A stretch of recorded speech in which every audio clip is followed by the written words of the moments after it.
E agora sim eu passo a palavra à senhora Eussélia para coordenar aí o nosso painel de discussões.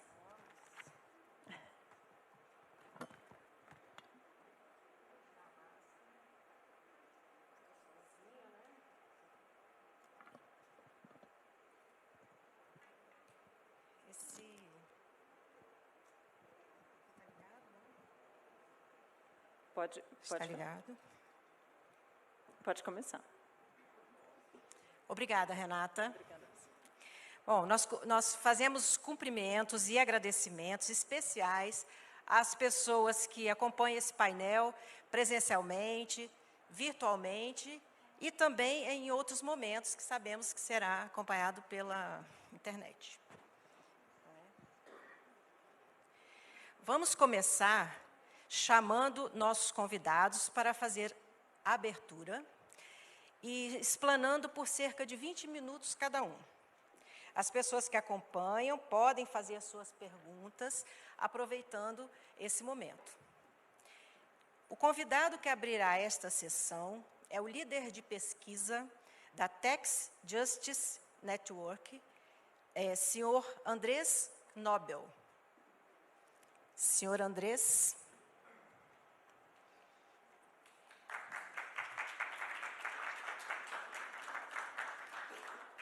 À vontade. Hi. Thank you. Alô, muito obrigada pelo convite, espero que vocês possam me ouvir bem. Então, a ideia da minha apresentação é falar sobre, eu acho que vocês todos já conhecem o Pandora Papers, e qual o relacionamento entre estes países fiscais e a necessidade para uma transparência de beneficiário efetivo. Assim, eu acho que muitos de vocês já ouviram falar do Pandora Papers, mas a pergunta é agora, quais as consequências disso? E muitos daqueles envolvidos, utilizando utilizando para esconder entidades, o argumento principal é que não é ilegal, então por que tenho que fazê-lo? Enquanto verdade, isso temos interessante, talvez não seja ilegal não declarar ou a receita não declarada, a quantidade de ativos que estão sob entidades offshore. Entretanto, nessa transparência, é impossível determinar se alguém, um contribuinte, tem uma entidade ou não. Outro ponto interessante foi que veio à luz através dos Pandora Papers é porque a grande utilização por entidades latino-americanas dos trusts em South Dakota, Dakota do Sul. Um dos argumentos utilizando esses trusts ou fundos é que não é um paraíso fiscal para os Estados Unidos, certo?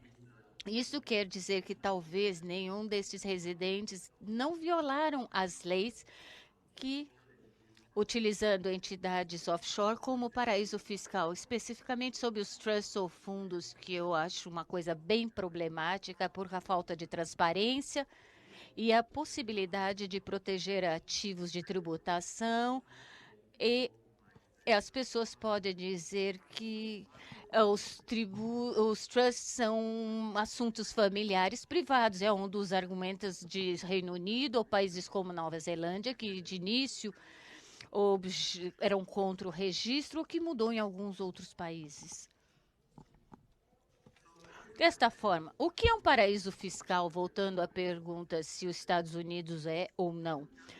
Se olharmos essa linha do Fórum OCDE com relação ao relatório, só 3 países são tidos como não compliant 2020, Anguila, Guatemala e Trinidad e Tobago. Se olharmos essas jurisdições não cooperativas para o objetivo de tributos, nós temos mais alguns países, mas não são relevantes. Samoa, Fiji, Guam, Palau, Samoa, Trinidad e Tobago, novamente, as Ilhas Virgens Norte-Americanas e Vanuatu.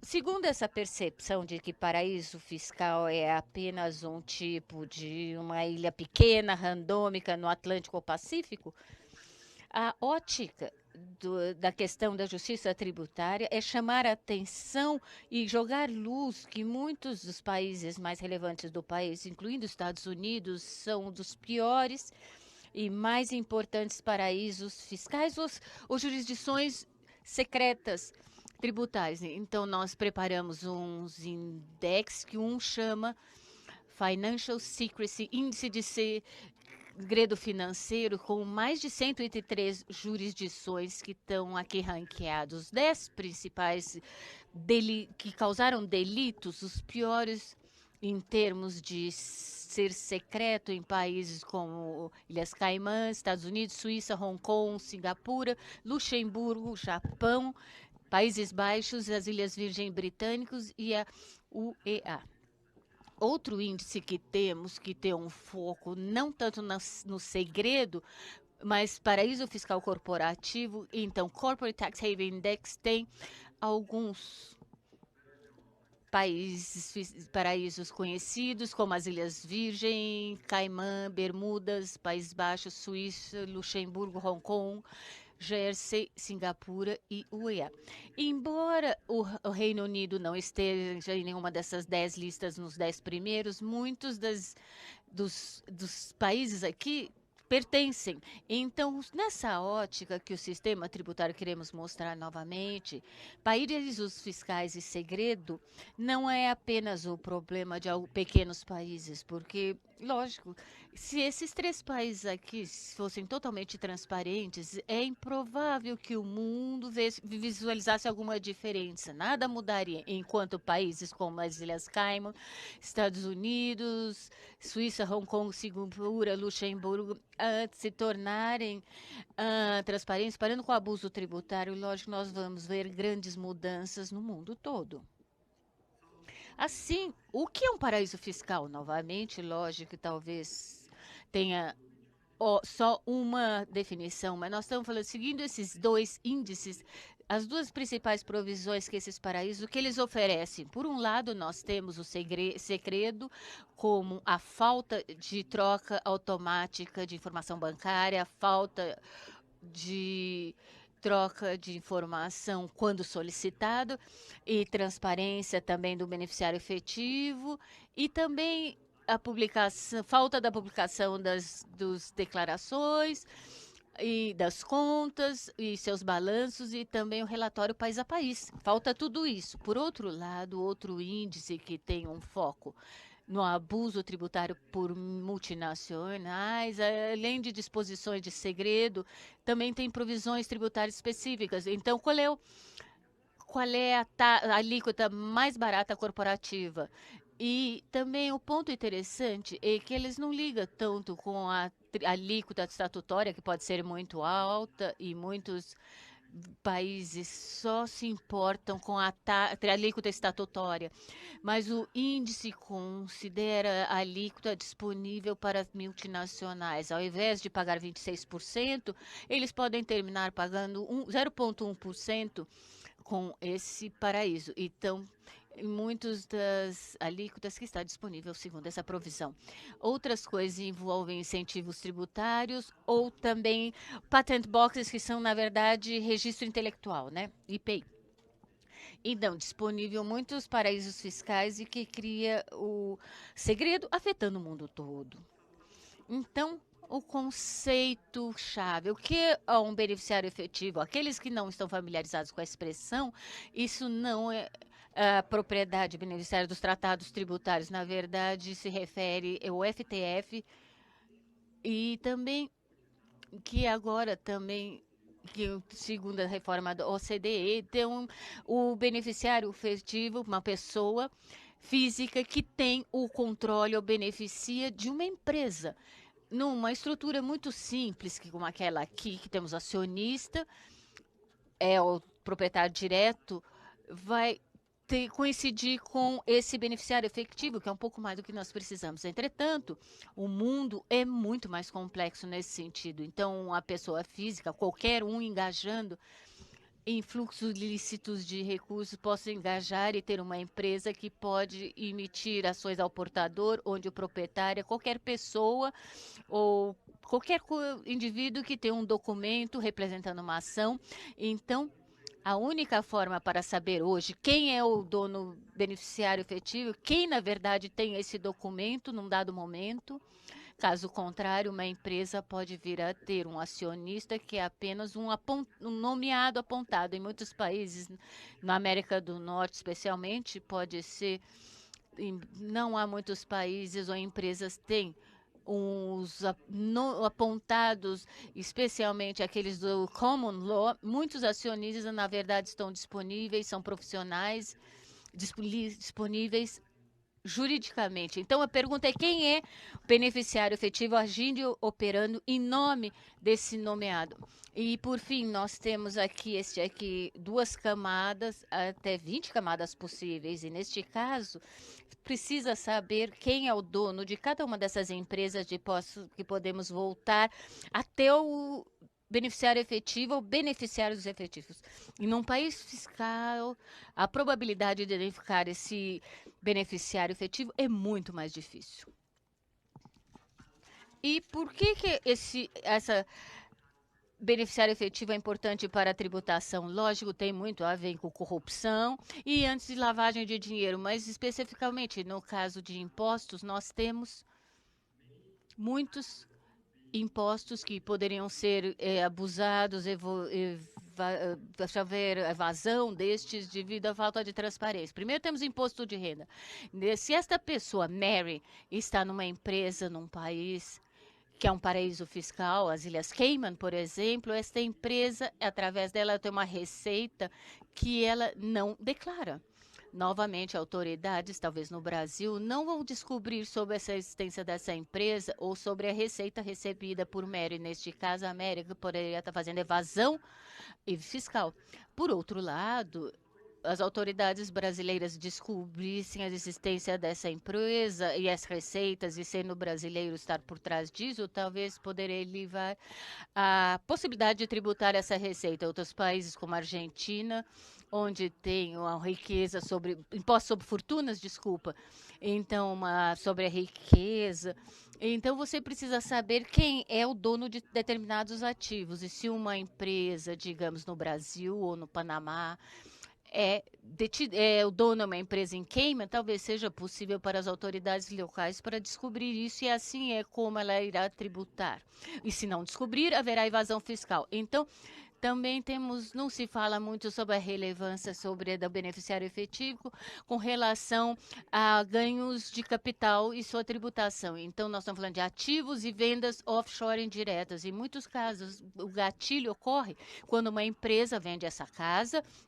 Então, a empresa 1 vende essa casa para a empresa 2, então o ganho de capital será o gatilho.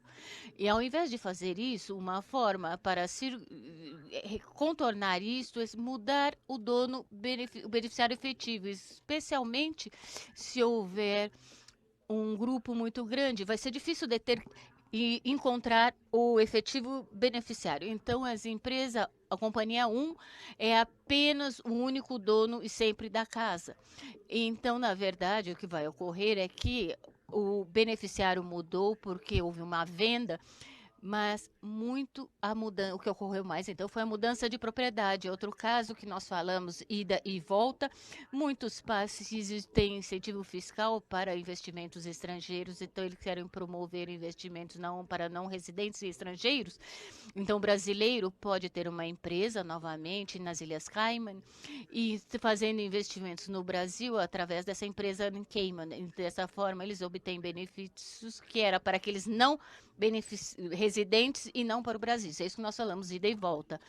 E, por fim, recente, nós ouvimos falar do CAM-CAM, ex-CAM, que quer dizer que custou aos tesouros 55 milhões de euros, e as pessoas estavam obtendo reembolso de impostos sobre dividendos ou evitando de pagar os impostos sobre dividendos, porque quando Na hora do dividendo que era distribuído, as ações de uma empresa eram emprestadas para uma outra pessoa que não era sujeito a impostos, e daí as ações eram dadas de volta após não sendo paga. Neste caso, muitos países fingiam ser os donos da mesma ação para ter o reembolso de dividendos tributados. Em contraste, mesmo tendo a transparência, desculpa, do beneficiário, então, quer o verdadeiro dono da ação, desta forma, evitando, então, os impostos a serem pagos.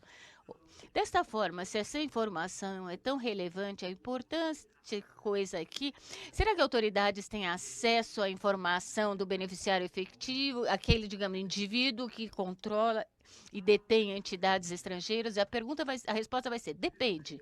Com base na avaliação feita pelo Secrecy Index de abril 2020, e nós temos 81 jurisdições que têm uma lei que exige a informação do beneficiário efetivo. Então, são os países em azul, muitas na América do Sul e na União Europeia tem uma dessas leis. Esses países em vermelho não têm ainda essa lei. Felizmente, mudou. E mais países agora estão estabelecendo e publicando essas leis. Por exemplo, Estados Unidos aprovou em janeiro 21, México se comprometeu de ter isso registrado em 2023 e o Canadá está em consulta pública sobre o registro do beneficiário efetivo. Incluímos Nigéria, que aprovou uma lei nesse sentido em 2020. Entretanto, aprovando a lei do beneficiário efetivo não é o suficiente para garantir o registro desse beneficiário de forma eficaz. Uma das coisas é se ações a portador ainda são disponíveis na jurisdição. E descobrimos que só 82 países de 133 abordaram a questão de ações a portador. Nessas jurisdições, só 49 exigem a informação e o registro do beneficiário efetivo. Vocês podem ver que os números estão reduzindo, infelizmente. Destes 49 países que exigem o registro do beneficiário, só 44 exigem atualização da informação. Se não for atualizada, não é novidade, porque só sabemos sobre os beneficiários, mas talvez eles possam não ser mais o dono beneficiário.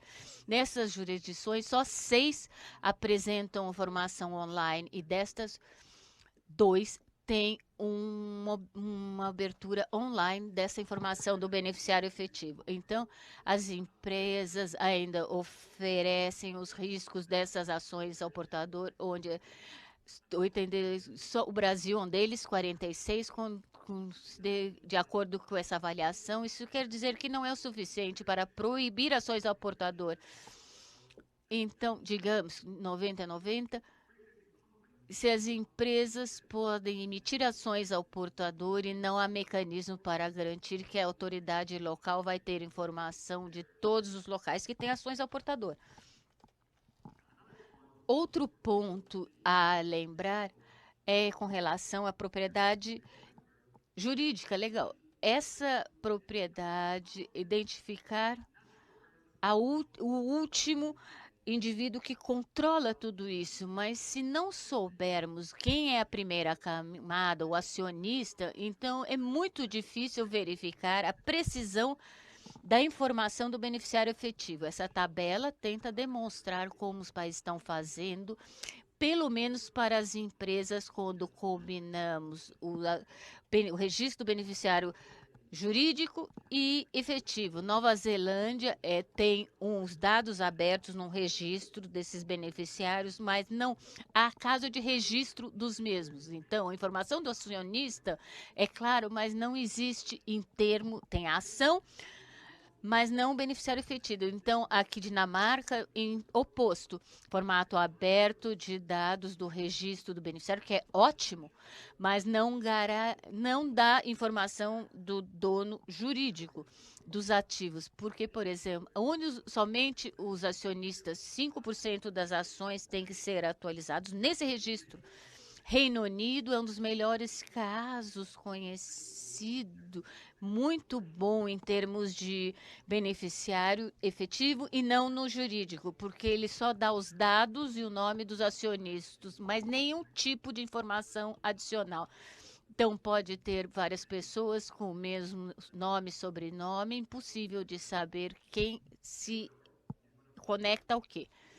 Aqui, especialmente na América Latina, o Colômbia foram oferecendo um registro aberto ao público dos dois tipos de beneficiários, apenas cobrindo a propriedade, mas não o controle. E, felizmente, muitos países, grande maioria, ainda gozam ou criando total segredo. Então, não sabemos o registro do beneficiário efetivo e nem o jurídico. Então, fundações, trust, então vai ser muito pior nesses dois casos.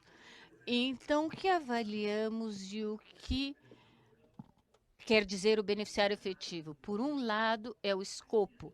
Idealmente, deve cobrir todos os tipos de países, alguns só empresas ou pessoas, mas proíbe os trusts ou fundos. Outros têm o gatilho para os registros, em grande parte, cobrindo só a incorporação local, uma empresa incorporada localmente, mas não a entidade com participação em ativos locais, operações locais ou partes. Por exemplo, Dinamarca é o caso. Então, ela é fantástico no registro do beneficiário, mas não tem informação de um local residente. E isso não é coberto por esse registro. Outra definição, falamos do indivíduo, do indivíduo, ele se importa só com isso, a definição de OB, com todos os tipos de veículos. Algumas tipos de empresas são cobertas, mas a lei deve definir, em caso de trust, quem detém a empresa, porque trust tem uma estrutura diferente de empresas.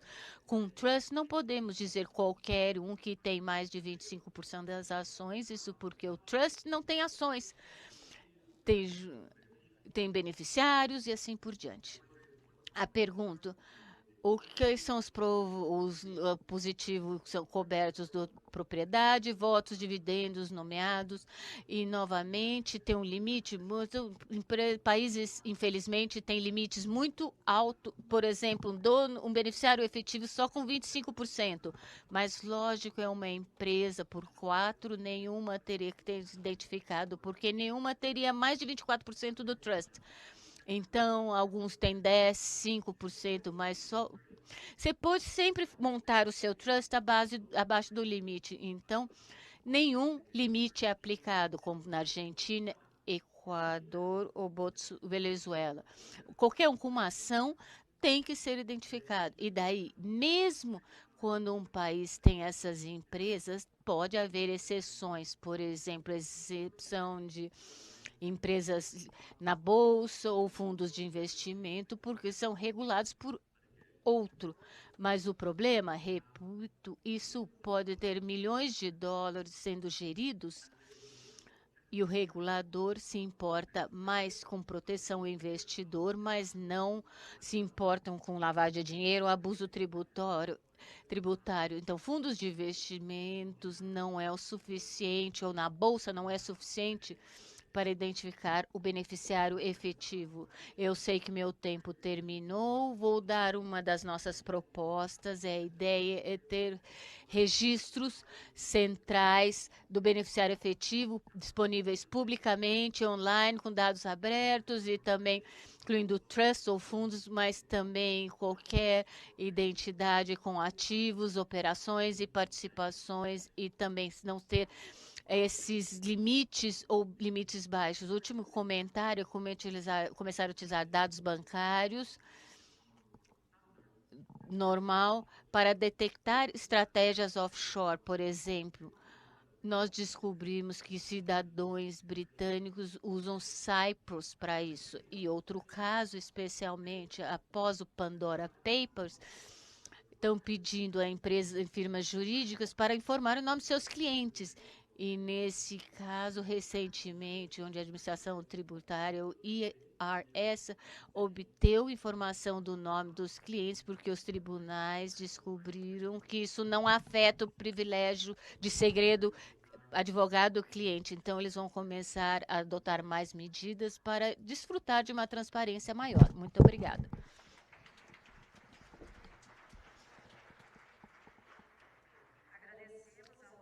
Thank you, our collaborator. Doutor Andrés Gnobel, pelos tão importantes esclarecimentos e também demonstrando as dificuldades na discussão desse tema, quando se pretende entender propostas à evasão e, sobretudo, à elisão fiscal, que estão em debate em outros países e ainda levantar as possibilidades de aplicação dessas medidas na América Latina. Agora, o próximo convidado a contribuir com sua análise sobre o tema paraísos fiscais será o professor de Economia da Universidade de Barcelona, senhor Dirk Forenmi. Senhor Forenmi, professor? Yes, thank you very much. Boa tarde, buenas tardes. Estou muito feliz de estar aqui. Passei alguns meses no Brasil, vivia no Rio de Janeiro. Eu conheço os problemas e a importância dos impostos para essas questões, então estou feliz em apresentar esse trabalho aqui. E pessoas que se importam com a tributação e como melhora a sociedade. O que eu estou falando hoje é sobre o projeto de pesquisa que fizemos juntos, David Agraval e Clara Martinez. Então, olhamos isso, basicamente, um paraíso fiscal e quanto esse paraíso cria mobilidade em direção a essa jurisdição específica. Como já vimos na apresentação anterior, a classificação de paraíso fiscal não é algo difícil de entender. Uma definição é que esse paraíso fiscal geralmente são pequenos, bem governados, que impõem uma lei, como o André falou, a diferença de definição. Então, são... eu posso dizer-lhes que o que eu vou falar aqui hoje não apela a nenhuma dessas listas, porque eu vou falar sobre a implementação da política sobre taxação em riqueza e outros itens e comunidade autônoma se aplica esse imposto sobre riqueza ou fortunas.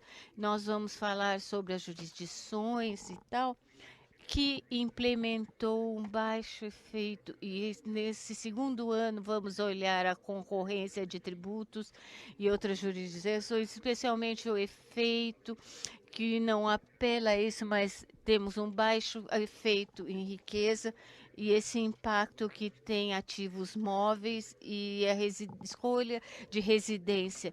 E o interessante... Like to know. Gostaria de saber, principalmente, como as pessoas passam para lugares, outros países onde tem taxas baixas para tributação. Isso é complicado, porque no debate nós temos, através de relações transfronteiras para as suas destinações. Então, basicamente, a maioria dos indivíduos, eles podem ter uma ideia quão grande são as respostas aos tributos. E poderia ser interessante para países da América Latina, especialmente... Probably, that's why we hope...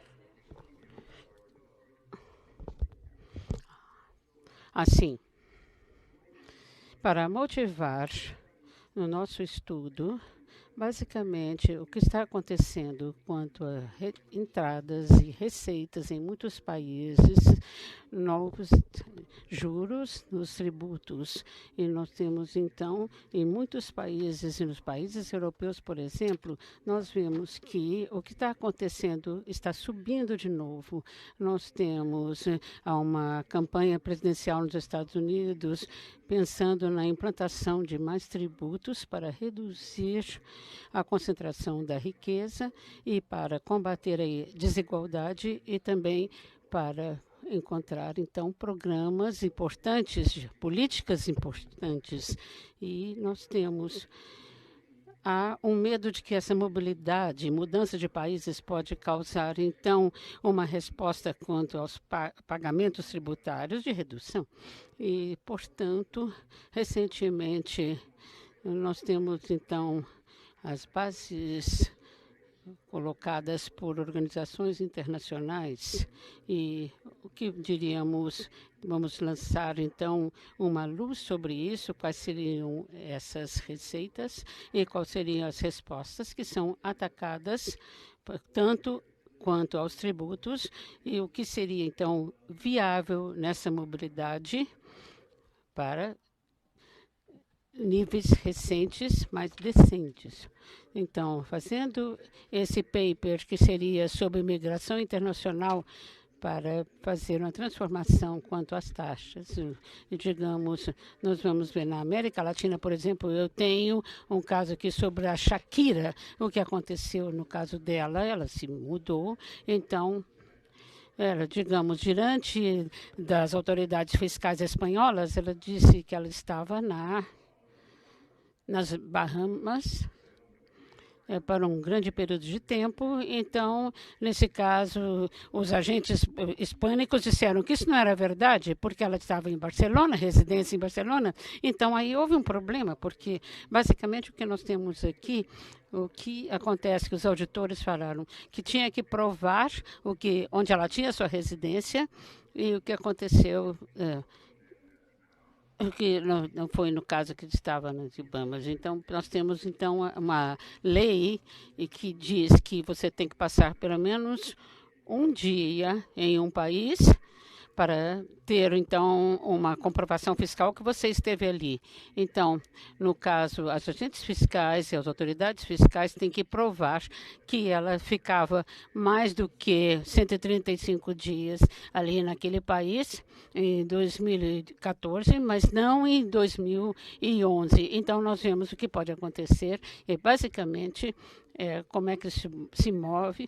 Shakira, por exemplo, vive em Barcelona, Catalunha, e que nós temos, então, agentes fiscais ali e na Espanha, e se ela mudar para Madrid, ela também tem que pagar. Então, qual seria, então, o nosso estudo? Se nós olharmos a essas outras migrações de taxas ou tributos, nós temos, então, quanto à concorrência de combater as desigualdades. Então, nós temos que ter uma coordenação para aumentar as receitas e para diminuir a concentração de rendas em umas pessoas poucas.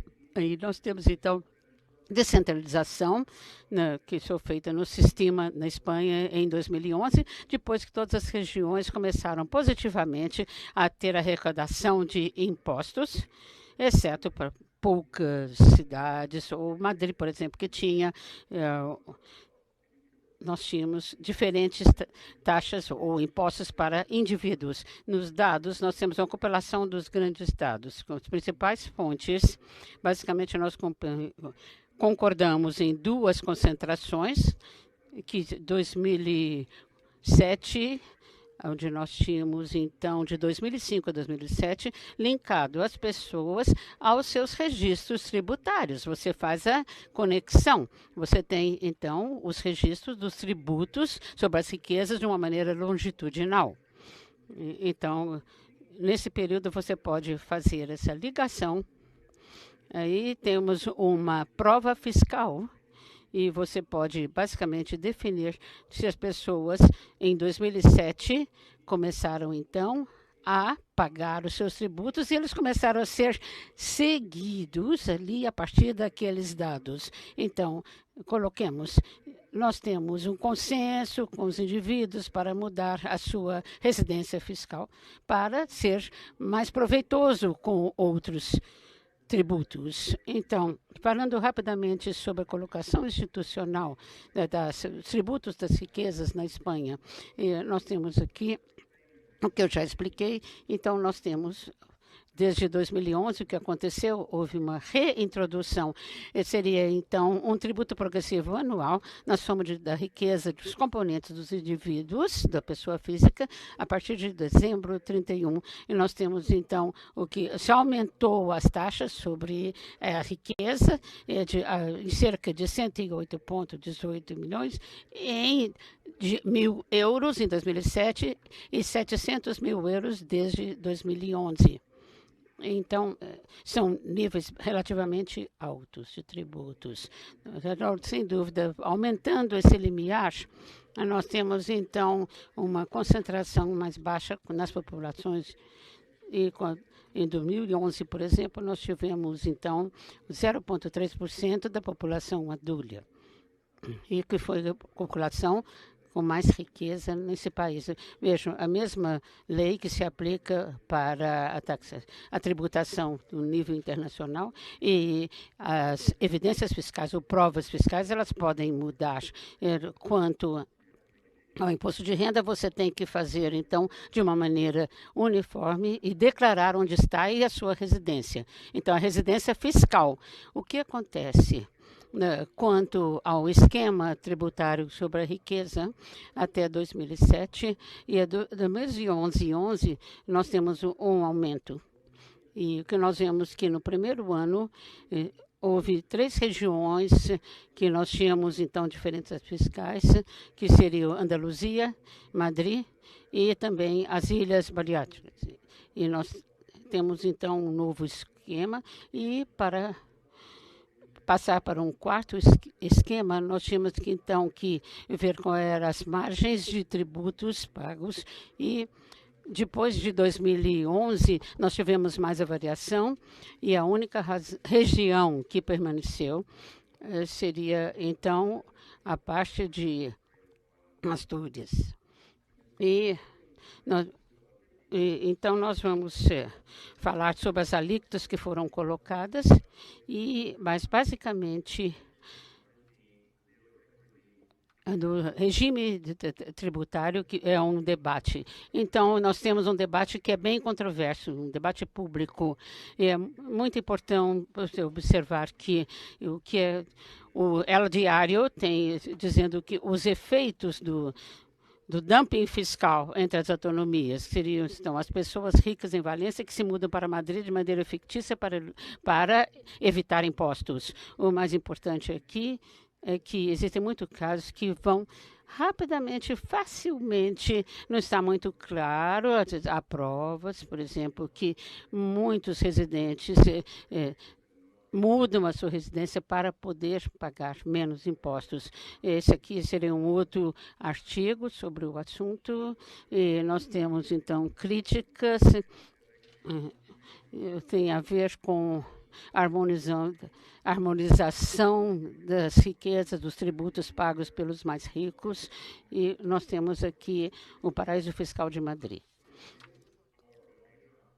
Esses são os nossos dados e, basicamente, ele mostra a migração da maneira que for mais conveniente. Então, tudo que está em vermelho é, basicamente, a combinação, que seria, então, a migração.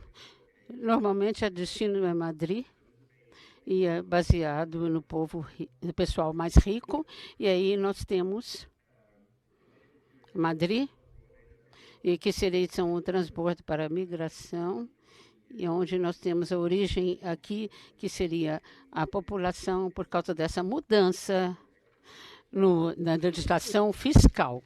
O que aconteceu? Basicamente, você olha, sem dúvida, Madrid sempre foi muito atraente. Assim, o que nós fazemos aqui para ter, basicamente, uma residência baseada na reforma, e isso é combinado com a reforma fiscal e a migração. E o que nós temos aqui, o ponto mais escuro em vermelho, seria outro destino.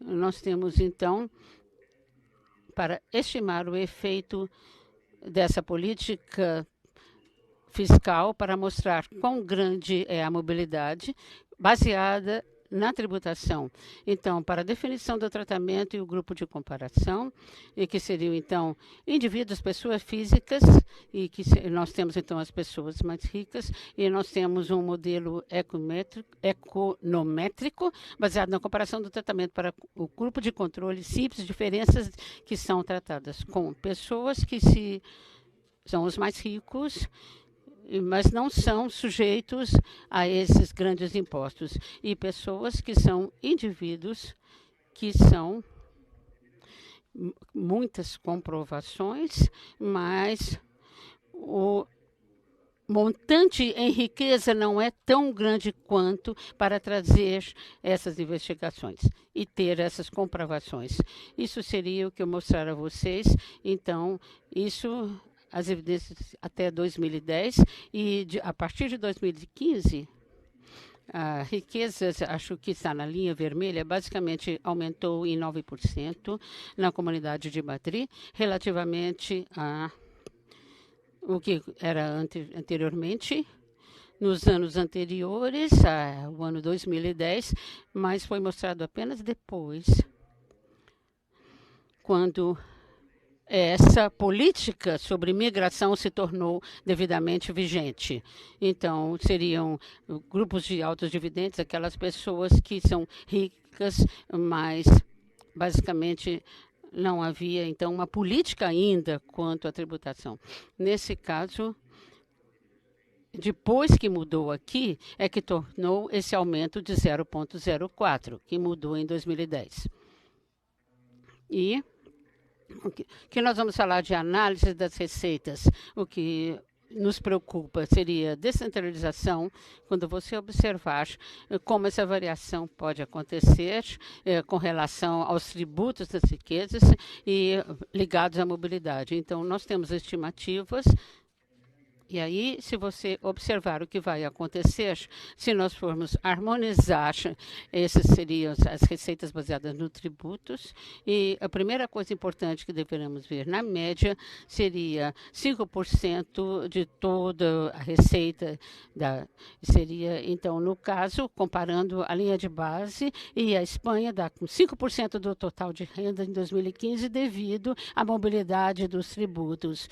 E vamos fechar, então, esse canal e vamos controlar no final desse ano, fazendo então a contribuição através do imposto de renda que é declarado, e o importante é que isso também tem um efeito na base tributária. Por quê? Qual seria a descentralização? E também nós temos que ver o imposto de renda. Muitas pessoas, normalmente, a essência do que gera a renda, e quanto à entrada de capital, é parcialmente colocada com uma concorrência muito agressiva contra o tributo. Se as pessoas mudam para Madrid, elas não pagam ali, mas elas têm que prestar o imposto de renda. Então, se mudam para Madrid, a cidade de Madrid ganha, porque essas pessoas que são ricas tornam-se residentes ali. Então, como é que nós temos a modernização? Sem dúvida pode haver, provendo dois cenários aqui. Se você olhar a descentralização quanto a tributo da riqueza, que seria, então, minimamente positivo, e mantém uma linha de base, que seria quanto às receitas, mas, ao mesmo tempo, tudo vai ser colocado como aumento. E um outro cenário que você poderia observar, como é que seria a harmonização?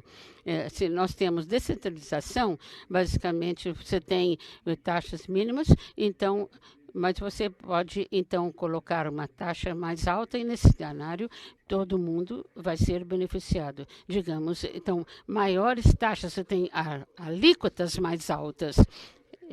Aí, digamos, quando você tem alíquotas mais altas ainda, o que acontece? Politicamente, você vai encontrar uma harmonização, o que melhora a receita em todas as regiões.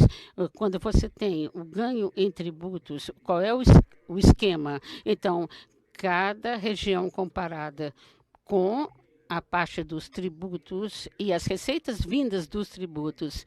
Então, como é que nós podemos fazer uma melhoria na receita quanto a esse esquema tributário?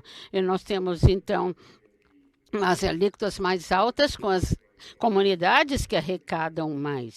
E aí, politicamente, pode não ser viável.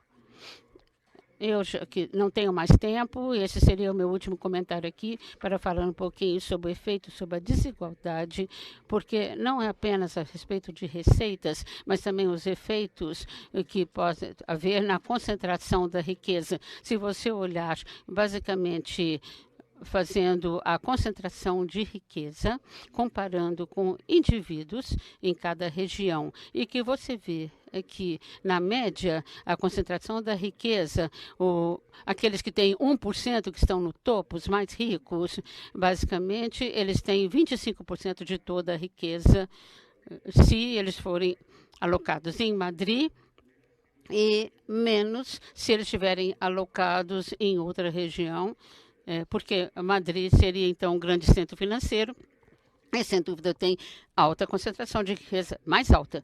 E você pode simular, então, dois cenários, um onde nós observamos como um telescópio. Você vê essa linha aqui, você comparar essa linha com o cenário novamente, você acima que não haverá mobilidade. Então, mas o que você vê é que, na verdade, o crescimento naqueles top 1% em Madrid, você vê ausência de mobilidade. Então, a maior riqueza concentrada em Madrid significa, como eu já falei, entre 2010 e 2015. Então, a mobilidade através de Madrid significa, então, 8%, porque seria, então, ausência de riqueza. Aí, nesse caso, são as minhas conclusões. O que me parece é que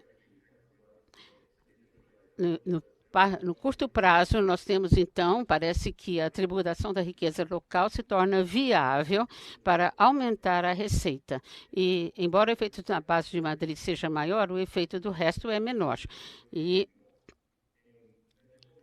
mostra também que, em pouco tempo, nós viríamos a viabilidade da centralização, mesmo se fosse um sistema da região passando para paraísos fiscais, por outras regiões, nós temos também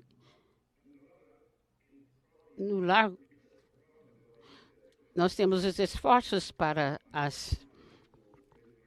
no longo prazo. Então, nós temos a viabilidade da descentralização, mas não está muito clara. E agora, no caso das intervenções federais que possam mitigar algum desses problemas, que são politicamente difíceis, uma harmonização que se torna mais difícil.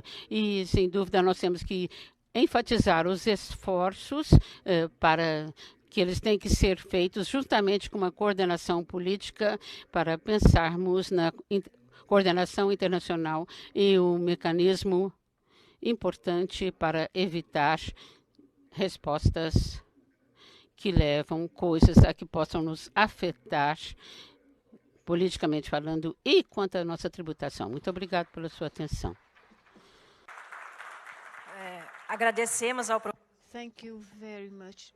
Thank you very much, Professor, for the didactic analysis on the problem. These are pieces of information that enrich this debate and about this subject so much addressed by the media, both in Brazil and worldwide, but difficult control by the tax administration of the countries affected in spite of the effort and complications on the subject. Now, in this subject so important and interesting, currently... Para nos ajudar a refletir e debater sobre isso, sobre essas análises apresentadas, nós vamos conectar com ele, o editor sênior do Poder 360, o senhor Guilherme Waltenberg. Senhor Guilherme. Boa tarde. O senhor tem um tempo de 15 minutos para fazer a sua explanação. Perfeito, tá ótimo. Então, eu vou começar aqui, né, uma pequena apresentação. Meu nome é Guilherme Waltenberg. O Andrés Nobel, agora há pouco, ele mencionou o Pandora Papers, né, que foi uma série de reportagens feitas aí internacionalmente por diversos veículos de comunicação e diversos jornalistas, foram 615 no total. Eu sou um deles, eu trabalhei nessa investigação no Brasil e assinei aqui no jornal a reportagem a respeito das offshores do ministro Paulo Guedes, ativas ainda em BVI, também do presidente do Banco Central e mais uma série de outras aí que a gente acabou mostrando, inclusive de figuras, né, da mídia, né? A gente reportou que a família Tivita, antiga dona da editora Abril, tinham escondido 3 offshores do processo de recuperação judicial do grupo, que em algum momento no passado foi um colosso. E eu queria, assim, como minha vida como jornalista, a minha profissão, né, o meu afazer é contar histórias, obviamente, com relevância jornalística e interesse público, eu queria aqui contar uma pequena história que ilustra bastante, é uma história real, obviamente, não é ficção, que ilustra bastante o que o Andrés Nobel falou a respeito dos beneficial owners, né? Se tornou um clichê no jornalismo depois que foi lançado o filme, não só no jornalismo, mas no jornalismo e nas entidades, nas instituições de investigação, o clichê é follow the money, sobretudo depois do lançamento do filme Todos os Homens do Presidente, a respeito do escândalo de Watergate.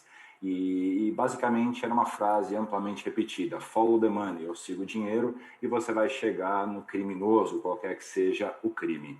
No entanto, quando a gente fala esse follow the money e a gente tem uma realidade de offshores com amplo sigilo sobre shareholders, sobre beneficial owners e por aí vai, é um trabalho muito complicado. E eu queria contar aqui um caso acontecido com a gente que consumiu bastante tempo, mas que resume razoavelmente bem essa situação.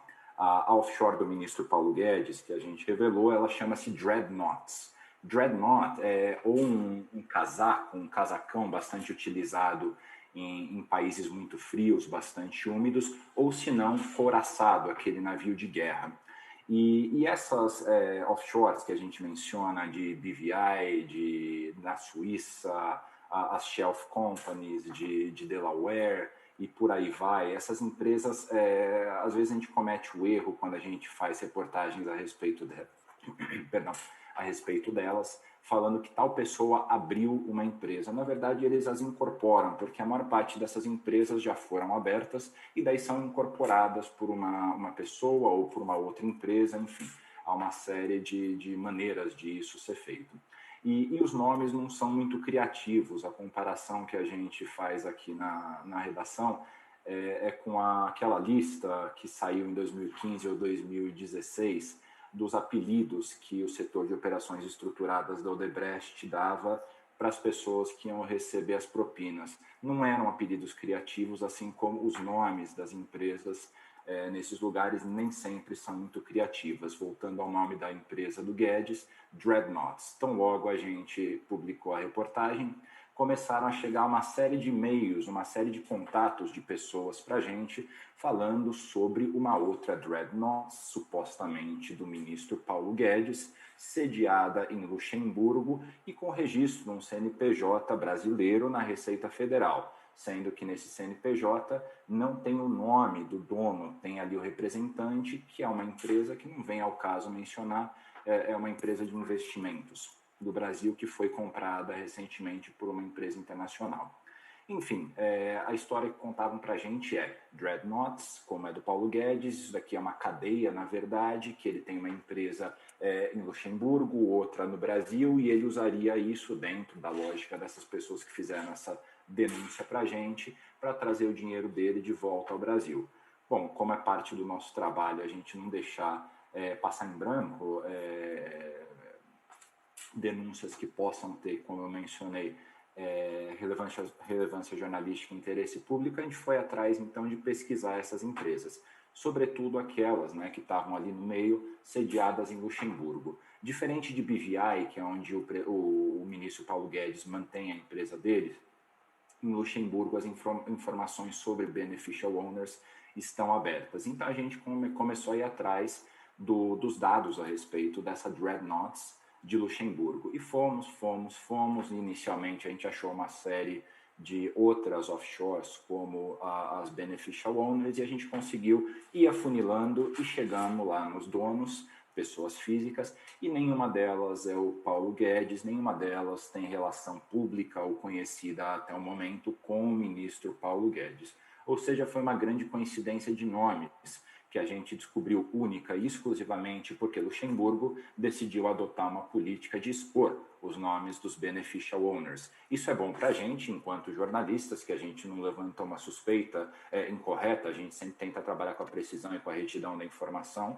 Então, para a gente é importante que a gente tenha encontrado essa informação, mesmo que seja para dizer que essa informação não procede, não se trata de uma empresa do ministro Paulo Guedes. É importante para a pessoa, para o ministro Paulo Guedes, que também não vai ter que se explicar por uma razão que não tem o menor sentido, ou seja, não é dele a empresa, logo não tem por que se explicar. E também é importante para o público brasileiro e para essas pessoas, inclusive, que fizeram essa denúncia para a gente a respeito dessas empresas. Então, rapidamente, isso daí ilustra, né, essa pequena história ilustra um pouco da relevância de você trazer assim, para as pessoas saberem, para denúncias serem devidamente construídas, de os países terem essas informações em público, né, públicas, para que elas possam ser consultadas, seja como parte de uma investigação, seja para a gente saber, como a gente sabe no Brasil, se a gente vai na junta comercial ou nos dados da Receita, quem são os donos, qual o capital social da empresa e por aí vai. É uma questão de a gente, como os dois colegas, o Andrés Nobel e o Dirk muito bem apresentaram aqui, é também uma questão de justiça social, né, para a gente poder ter dinheiro no país, arrecadar mais impostos para construir políticas sociais, para construir um país mais próspero, para construir um Brasil mais perto daquilo que a gente, eu acho que todo brasileiro em algum ponto do seu ser tem o sonho de ver esse país ser tudo aquilo que ele pode ser. E isso tudo passa por dinheiro, e dinheiro porque é com dinheiro que a gente aplica políticas sociais, saúde. Durante a Covid a gente viu o tanto de gastos que o governo teve e não é tão simples você simplesmente fazer brotar dinheiro. A gente aumentou a nossa dívida porque era um contexto, mas isso aí não pode acontecer todos os anos sob risco de falência, né? E aqui eu queria só retomar, antes de eu concluir, não é uma fala muito longa, aqui algumas questões que eu acho muito interessantes, muito importantes para a gente que cobre esse mundo de offshores, enquanto jornalistas, e a gente descobre como parte, sobretudo, das parcerias com o ICIJ, que é o Consórcio Internacional de Jornalistas Investigativos, com o qual eu trabalhei nessa investigação do Pandora Papers. É muito interessante quando a gente encontra offshores de pessoas que registraram elas, estão devidamente legalizadas, e essas pessoas ficam bastante incomodadas, às vezes, de falar sobre o tema, não só pelo fato que eles não querem expor a vida internacional ou a vida offshore deles, mas pelo fato de que offshores, historicamente, têm sido reduto de criminosos, traficantes, terroristas e por aí vai. Esse é o uso errado, né, ilícito das offshores, mas ele existe. E daí essas pessoas que fazem o uso lícito, a Apple tem offshores, por exemplo, essas pessoas que fazem o uso lícito, elas se sentem muito incomodadas ao ver os nomes delas aparecerem nesse mundo. Então, uma grande questão que eu deixo aí, que eu acho que é importante, é a gente conseguir, como é que a gente faz para diferenciar o que é uma offshore lícita do que é uma offshore ilícita. Eu acho que essa é uma questão bastante relevante. Como é que a gente consegue aumentar as barreiras para essas offshores ilícitas e, eventualmente, repensa aí o modelo para as offshores lícitas, legítimas, que fazem um trabalho correto, né? E parte de grupos legalizados. E para terminar essa breve exposição que eu estou fazendo, eu queria trazer 3 dados que eu acho bastante relevantes, só para a gente pensar aqui em conjunto, e aqui os debatedores, não, os apresentadores, eles certamente têm mais informações do que eu, do ponto de vista técnico, para eventualmente fechar, né, assim, dar uma ideia do que se trata, do que se tratam esses dados. Então, vou aqui, ó, o cálculo de sonegação fiscal anual do Brasil aponta para até 417 bilhões, a fonte é o IBPT, Instituto Brasileiro de Planejamento e Tributação. Trago aqui um dado também do Tax Justice Network, do Andrés Nobel, que eu acompanho bastante, cujo trabalho eu acompanho bastante, o cálculo de elisão fiscal anual do Brasil aponta para aproximadamente 15 bilhões de dólares, mais do que o suficiente para bancar todo e qualquer aumento do Bolsa Família pretendido pelo governo nesse momento. E, por último, uma informação bastante interessante, essa informação fomos nós que conseguimos aqui junto à Receita Federal, via Lei de Acesso à Informação. Hoje, existem 137 bilhões de euros de brasileiros declarados no exterior.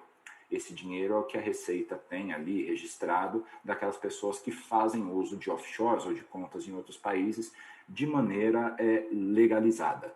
Então, como provocação, eu deixo essa questão que eu já falei de como diferenciar e aumentar os controles para offshores ilícitas e diferenciá-las das offshores lícitas, e também como que o Brasil pode garantir que parte desses recursos que eu mencionei, os de sonegação fiscal, elisão fiscal e, eventualmente, esse dinheiro declarado no exterior, possa ajudar, possa ser coletado enquanto impostos no Brasil e ajudar a construir um futuro para o nosso país, financiar eventuais programas que ajudem. É basicamente isso que eu queria falar, agradeço aqui a oportunidade e encerro a minha pequena apresentação. Muito obrigada ao jornalista Guilherme Waltenberg. Nós agradecemos a sua grande colaboração e histórico na análise desse tema, não é? Foi passado um importante histórico que contribuiu muito com o debate desse tema, paraísos fiscais, que são denominados nas normas como dependências com tributação favorecida e regimes fiscais privilegiados. Um sistema que tanto prejudica os países em desenvolvimento, notadamente o Brasil, não é? Então, continuando o nosso debate, nós deixamos aos nossos convidados o tempo de 10 minutos para que eles comentem os pontos levantados. Pontos levantados pelo nosso convidado Guilherme Waltenberg e também ao Guilherme, que, retornando, né, poderá falar também por 10 ou 15 minutos. Vamos conectar. Vamos agora conectar com o nosso convidado pesquisador, Andrés Nobel. Andrés Nobel terá 10 minutos para mais uma explanação. E aí poderá encerrar. 10 minutos. So I think Guilherme. Eu acho que a pergunta é que eu entendi, uma das primeiras questões mais principais, coloquemos offshore e as empresas que nós temos. A primeira pergunta, as respostas se nós formos passar por segurança, digamos, e relatórios, nós temos, então, alternativas, mas é impossível saber quais alternativas nós vamos fazer e quais alternativas nós temos que passar. A mesma coisa aplica à transparência, digamos, Panamá, Brasil, qualquer outro país, ou Dinamarca, nós temos que ver o mesmo nível de transparência. Muitas vezes isso não acontece. Na maioria dos países, digamos, nós temos, então, entidades que não abrem as suas informações e colocamos... Eles têm contratos e não passam a informação. E isso tem que ser parado. E uma coisa que não é ilegal, muitas vezes um problema constitucional em alguns países. Então, devemos fazer mais perguntas. Digamos, às vezes, uma companhia não é ilegal porque ela tem contribuições em outros países, mas digamos, por que você tem que abrir companhias em outros países? Por exemplo, por que um brasileiro vai abrir uma companhia brasileira em outro país? Então, eu acho que nós deveríamos começar, então, fazer perguntas sobre isso. Por exemplo, na Argentina, nós temos, então, em Buenos Aires, nós temos aporte similar acontece ali das pessoas mais ricas. E coloquemos companhias internacionais que são criadas em um país como Cayman Island, ou DBI, e, no caso, eles são os proprietários em outro país. Eles só podem elas, no país mesmo, elas não têm firma, elas têm em outros países. Digamos, na Argentina, nós começamos uma companhia e que não tem nada ali na Argentina quanto à corporação, mas ela pode ter mais direitos. A solução na Argentina seria dizer, se você quer começar uma companhia, você tem que começar com mais transparência e ter uma companhia local argentina. Isso seria, então, uma coisa especificamente básica. Agora, é lógico que tem complexidade e que envolve, então, os paraísos fiscais. E em muitos países nós temos, então, aqueles que são portadores de ações. E agora eles não podem, então, ter países locais, ter empresas locais, digamos, seriam, então, ações que tornam impossível para o grupo saber como são essas ações ao portador. E, no caso, sem dúvida, segredos e taxas menores acontecem nos paraísos fiscais, mas países como o Brasil e a Argentina deveriam fazer, então, uma política anti-abuso. Não é? No caso, é lógico, nós não podemos comparar apenas e considerar que tem que ser culpado só os paraísos fiscais. Esses países também têm que ser culpados, digamos, quanto a essas ações ao portador e as medidas básicas. Por que nós podemos ter companhias abertas no exterior? Por que os nossos residentes podem ter, então, as suas receitas tidas em outros países? Então, uma coisa que seria melhor fazer seria a concorrência que não fosse permitida, não? Então, na maioria dos países, você pode ter uma companhia local, ser o proprietário e ter ativos, mas tem uma estrutura complexa, são camadas e camadas de companhias, desde os paraísos fiscais, mas você vai ter que pagar muito por essas companhias, mas para as autoridades é impossível fazer. Para que permitir aquela companhia? E devido à complexidade, deveria haver mais encargos em você, não deveria. Agora, essa complexidade, você deveria, então, ter observação da due diligence. Então, países no Brasil, digamos que deveria ter companhias abertas no exterior e deveria ter, então, essas ações ao portador registradas junto ao fisco. Então, a única razão que você permitiria um residente para abrir qualquer coisa fora do seu país seria se ele fizer isso com transparência. Você pode automaticamente passar informações para o público de maneira transparente. Então, seria, sem dúvida, naturalmente, combater a evasão de divisas, etc. Em muitos países são claros sobre investimentos e crescimentos, e muitas vezes eles não são claros sobre a origem da riqueza. Então, criar trabalhos ou fazer alguma coisa boa, eles não estão nem preocupados com isso. Sem dúvida, essa cultura tem que mudar. Você tem que ter esse paralelo para essa luta para comparar. Mas o pessoal, eles querem clientes, não é? O pessoal de vendas, ele quer mais clientes e mais clientes. E, sem dúvida, o fundamento disso no país, sempre promovendo mais investimentos, com menos taxas, e isso deveria ser requerido uma limitação.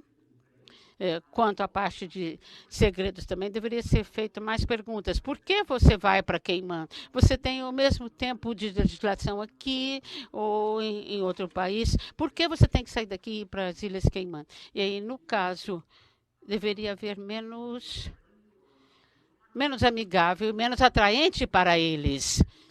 Deveria ter restrições para eles saírem daqui. Não poderiam mudar assim para paraísos fiscais e seriam então beneficiados.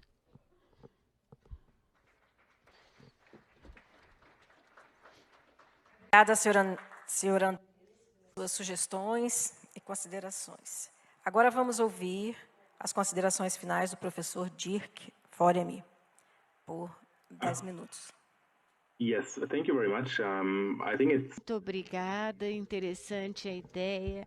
Eu tenho que dizer que eu concordo com muito dos pontos mencionados, porque você mencionou primeiro a complexidade, e isso é muito complexo, é muito complicado para uma pessoa comum, não entende o que está acontecendo.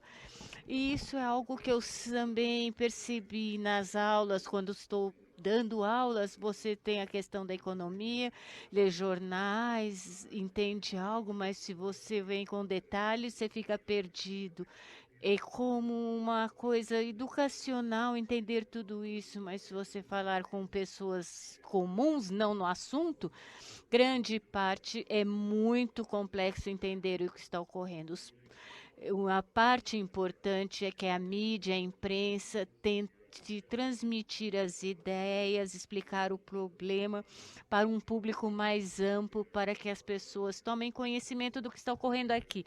Isso é algo onde a imprensa e a mídia estão fazendo um ótimo trabalho, mostrando o que está realmente ocorrendo e o tipo de justiça que está por trás de tudo isso. Porque nós já vimos isso. Então, é uma coisa muito injusta, que na verdade tem os meios e as pessoas com relação à distribuição de riquezas e o tipo de comportamento, então empresas fictícias, paraísos fiscais e assim por diante. E o segundo ponto que foi mencionado aqui várias vezes é sobre a cultura. Por que as pessoas fazem isso? Se você já está no lado bom da vida, e já tem riqueza, receita, por que você precisa fazer esse tipo de coisa? E eu diria que também por este motivo é importante que a mídia relate isso. Provavelmente é algo que só pode mudar no longo prazo, sabe? Mudar a cultura, comportamento vai demorar gerações, mas em algum momento uma das formas seria as pessoas, nós, a sociedade, tomarem conhecimento disso, deste comportamento, que não deveria ser uma coisa legal. E também descobrimos aqui, estamos falando desses casos na Espanha, especificamente quando lançamos esses papéis, a mídia falava muito. E chegou um momento que houve uma negociação do orçamento governamental e também a utilização desse tópico para negociar sobre diferentes pontos a seu favor, mas acho que foi muito interessante porque a mídia nos contactou e falava sobre esse caso, perguntava como podíamos explicar para pessoas não versadas no assunto, no que estava ocorrendo. Então, é interessante, sabemos sobre esse sistema, tem falhas no sistema, mas se perguntar para uma pessoa comum, eles não têm ideia disso. Então, alguns podem saber quanto à parte política, mais para a direita, mais para a esquerda, mas esses detalhes que falamos, implementado pelo Conselho, as pessoas estão totalmente não versadas no assunto e não estão em conhecimento. Então, ter uma educação tributária das pessoas para que elas saibam, quem de fato paga, quem paga de fato mais impostos. Então, como eu falo, quando eu estou tentando ensinar, eu pergunto para as pessoas o que vocês acham, qual deveria ser o nível de impostos, 1%, 2%. As pessoas estão totalmente perdidas e não têm ideia no assunto. E é injusto, porque a alíquota que vão pagar, muitos impostos, e não é só sobre isso, mas eles precisam conhecer que tem a questão progressão e os altos impostos de cima que vão em cascata. diferentes instituições, mas também a educação, e tem que trabalhar um pouco nesse sentido, dando conscientização às pessoas do processo e o que está por trás de tudo isto. Eu quero ver isso de forma otimista, mas talvez tenhamos chance de mudar a cultura até certo ponto e dar conscientização das pessoas até um certo ponto dessa questão. E quanto à cultura é importante de duas óticas. Uma, na ótica daqueles engajados na evasão fiscal, mas também importante para aqueles que não estão, mas precisam saber o que está ocorrendo e ser mais críticas quanto a esse tipo de problema. E isso é basicamente é um tópico muito complexo e é importante ser relevante e ver a linguagem que a gente usa para informar a sociedade para chegar em algum ponto no médio e longo prazo e ter um maior entendimento dessas questões. Eu paro por aqui. Muito obrigada.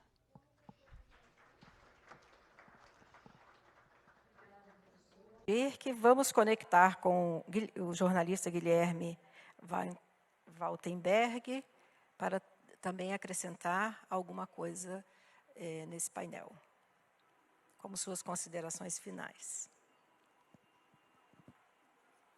Bom, é muito bacana aí ouvir a avaliação do Andrés Nobel a respeito, né, a comparação dele, eu achei que é muito interessante a respeito dos aeroportos. De fato, às vezes, para você garantir um pouco de segurança global, você tem que aumentar um pouco as barreiras gerais, né, de todos. E não vejo como um problema, não acho que as pessoas vejam como um problema não poderem carregar líquidos nos aviões, se isso garante, por exemplo, que um terrorista não vai conseguir explodir uma parte daquele avião e colocando em risco absolutamente todas aquelas vidas, né? É uma maneira interessante de ver e bastante didática, tem apelo público, inclusive, me parece. E o professor Dirk, ele comentou aí que ele foi procurado diversas vezes por jornalistas, pela mídia como um todo, para entender melhor essa complexidade toda. Meu caro, eu estou nesse mundo também, o que eu procurei de professores, o que eu procurei de especialistas, porque esse é um mundo extremamente complexo. E você não consegue falar sobre o mundo sem você conseguir entender ele de uma maneira razoavelmente ampla. Nesse sentido, agradeço aí aos especialistas que ajudaram a gente, aos professores, aos advogados tributaristas. E como última consideração, algo muito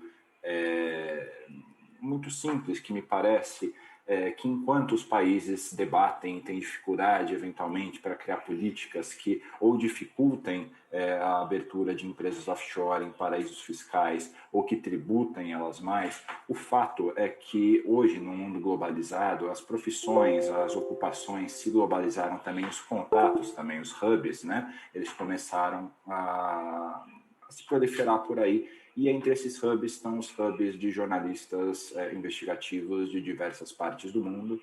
E a gente já teve até hoje, por exemplo, o Panama Papers lá atrás, depois o Paradise Papers, depois o Swiss Leaks e agora o Pandora Papers. E vão ter vários outros, porque existem pessoas que têm acesso a esses dados que não concordam com esse sistema. Em algum momento, seja por estratégia, seja por pragmatismo, seja porque eles acreditam em algo diferente, que aquilo deva cessar, enfim, não tenho como explorar todas as possíveis razões para próximos vazamentos, e eles vão acontecer.